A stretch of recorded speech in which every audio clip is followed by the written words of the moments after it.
Today you've heard from Democrats, Republicans, and independents, and now you're going to hear from someone who's actually been a Democrat, Republican, and independent. I know something about partisan politics, even though I've never been a partisan guy. But as Jeff said, I recently switched my registration from independent to Democratic because I really do believe our democracy is being threatened in ways that our country has not seen in a very long time.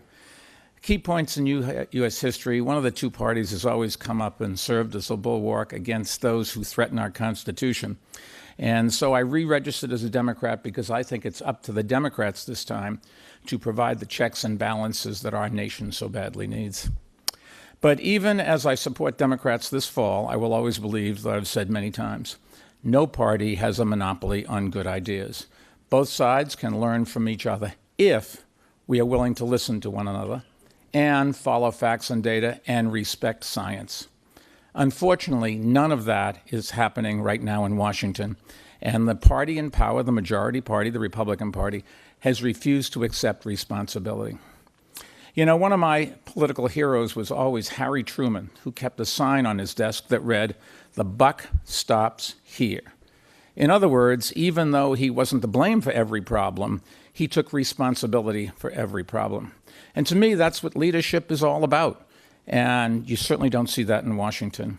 We need more Harry Trumans, people who would take responsibility for the fact that we elected them to solve problems, not to point fingers to scapegoat outsiders. But we elected them to get things done. And in recent years, Republicans in Congress have ducked just about every major challenge that we face. Stagnating wages, the lack of good-paying jobs, failing schools, growing numbers of Americans without health insurance, out-of-control gun violence, climate change, a broken immigration system. The list goes on and on and on. Yes, they did pass a tax cut last year, but most of the money went to people like me who don't need it. Thank you for the tax cut, but I was just fine without it. But what I'm not fine with is instead of the tax cut, I need and you need, we all need infrastructure.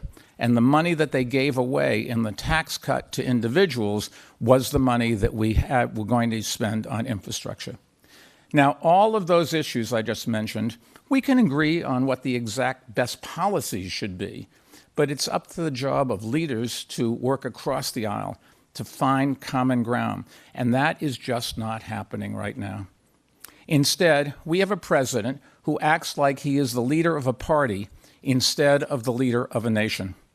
So whoever you vote for this November, I believe that we have to send a message that we expect our leaders to unite us, not divide us, and that we're going to start holding them accountable for solving problems. But whatever happens on Election Day, here is the good news.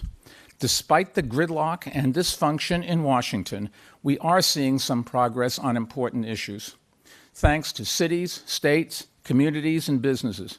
And a good example would be climate change.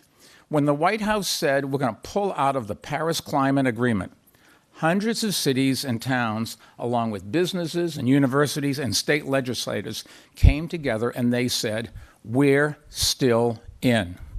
California Governor Jerry Brown and I brought them all together under one banner, which we call America's Pledge. To put the size of this group in perspective, it represents more than half the total population of the United States.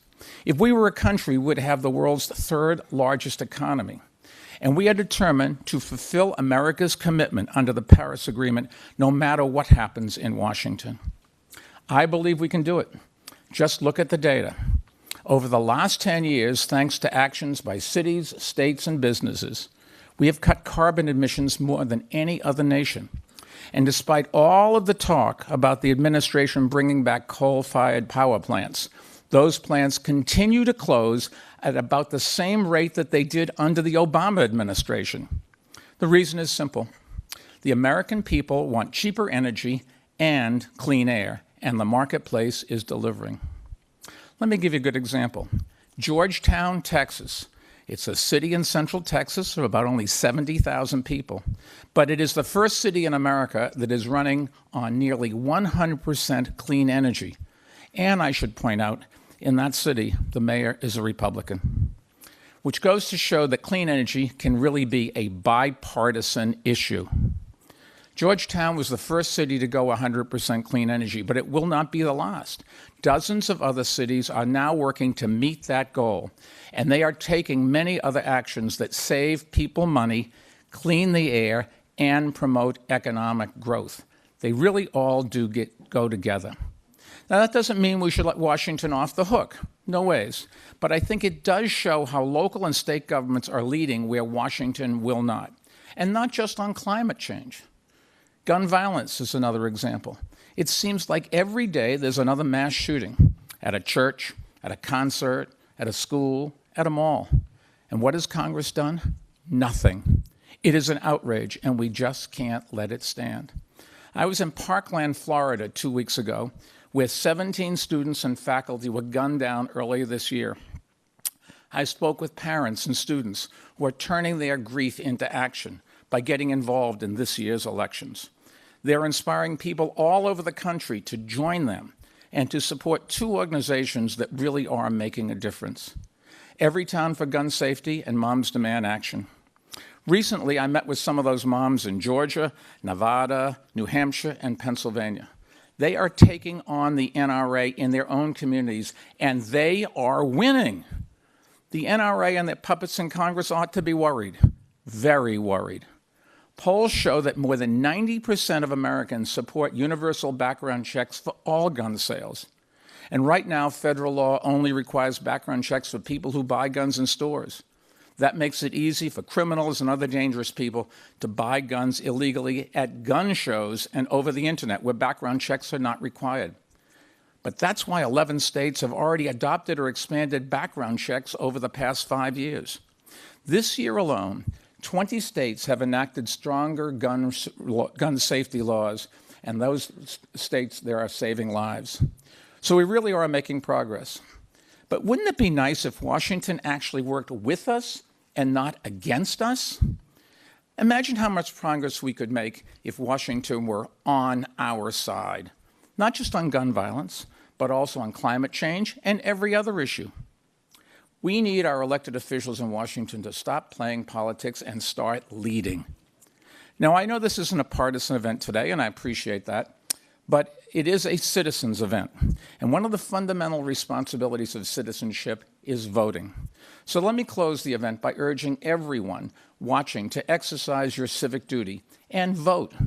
If you don't like what's going on, here's your chance to do something about it.